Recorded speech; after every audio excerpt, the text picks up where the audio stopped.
Hello and welcome to another video. We're going to continue this week with Amir's photos. So I'm going to use this one and try to give it a more vintage look.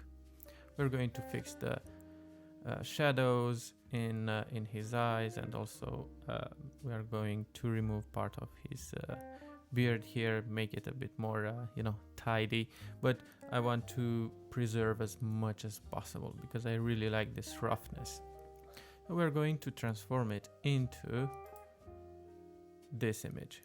So I had in mind, like the 90s newspapers where you had, not the best quality, but also you get the gist of it, Let's start with the first step.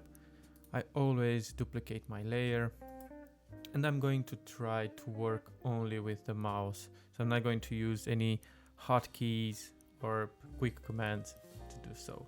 Just for you to, to grab the hold of where the things are on the software. I duplicated the layer, and from here what we can do, first of all, let's add level adjustments. So what I want to do is brighten the image as much as possible, like this. From here, right, so let's add another adjustment. This time is going to be a white balance, and I'm going to click on the picker and click on his blouse here, and I think this was white, so it will be perfect. Close this one as well, and from here let's right click and merge visible. What this will do is basically it will take all my layers here and copy it into one single layer, and I have here after white and level, so I'll know exactly what's happening. Then I'll duplicate it again. You don't need to do this. For me, I just I want to be more specific. If I want to come back, for example, here, then I'll be able to do it. But what I want to do is go to filters, frequency separation, and let's remove part of his beard. Also smoothen some. Okay, you'll see that you have frequency separation, high frequency and low frequency. And if you followed 2 weeks ago, I've shown you exactly what high and low frequency layers are. So we're going to work on high frequency first, and I'm going to pick up the healing brush tool. I'm going to Alt and click on the source and start removing part of his beard. I'm going to Alt. So I'm going to do this in easy steps, just for me to make it more real, because as I said, I don't want to remove too much of it. I like this ruggedness or roughness. What's the word? Rugged? Yeah, it's rugged. Or roughness. Could be that as well. Something like this. I want to make this brush a bit bigger, a bit around. Now I want to remove part of his black heads from the nose. I know I have the same problem. A lot of black notes here. I don't know, too much information. You don't need to know that. So you can see this tool is working very, very well. Basically, it removes the texture, and because we're going to introduce noise afterwards, not too picky with it. Lovely.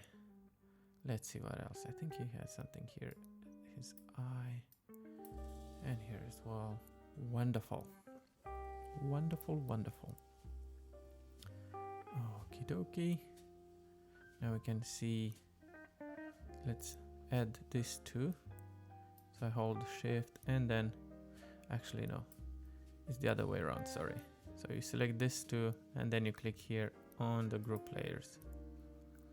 And then we put here frequency separate before, and this is after. Just tiny bit, don't need to over exaggerate. You want to have the natural look on the image. Let's continue with right click and merge visible. Create another instance.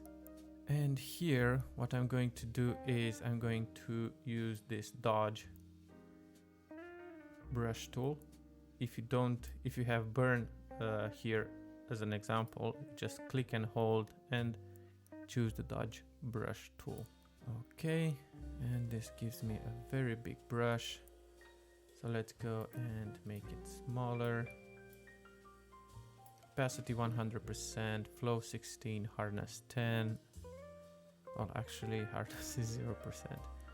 But I want, as I said, a very, very small tool so I can, you know, play around, make it more easy. So you always can go before, after. Don't want to have, you know, to be too rough, or you don't want to be too obvious here. So yeah, looking better already. Now let's do another thing. Let's grab a very big brush and just one more touch. So this is before, this is after. Looking good. And let's start now to add our adjustments. So we are going to add the black and white adjustment.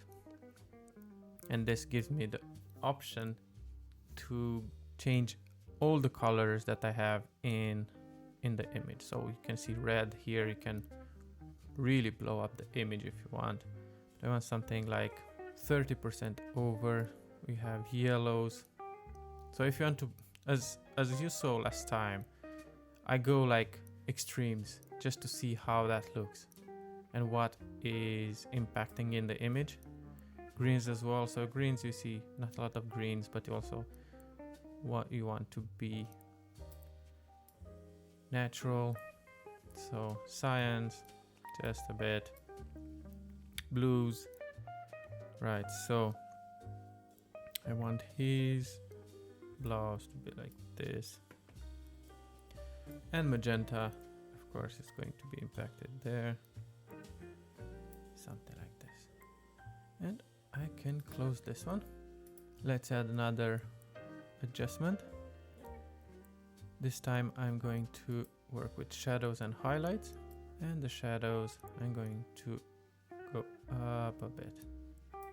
Tiny bit, that's it. And it's looking good already.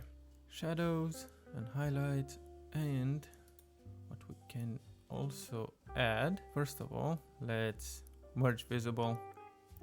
So create another layer, and then we go filter, we go noise, and we go add noise. And this is too much, so let's add like 30% of noise, something like this, and click apply. And it's cool.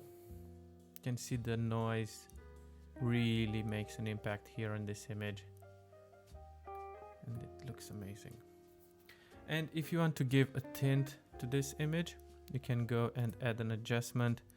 Go with split toning. First of all, let's go with the highlight saturation. And I think we want to introduce like orangey bit, yellowish, you know, old newspaper. And the shadows as well. Let's add an orangey shadows. Something like this. Don't need to over exaggerate. And we're done. What do you think? Let's also select everything and add to a group. And I can close this one and open my original one. Thank you for joining me today. Make sure to give this video a like and hit that subscribe button to see more photography tips and tricks. I truly appreciate your support, and I cannot wait to share more about this passion of mine. Until next time, take care.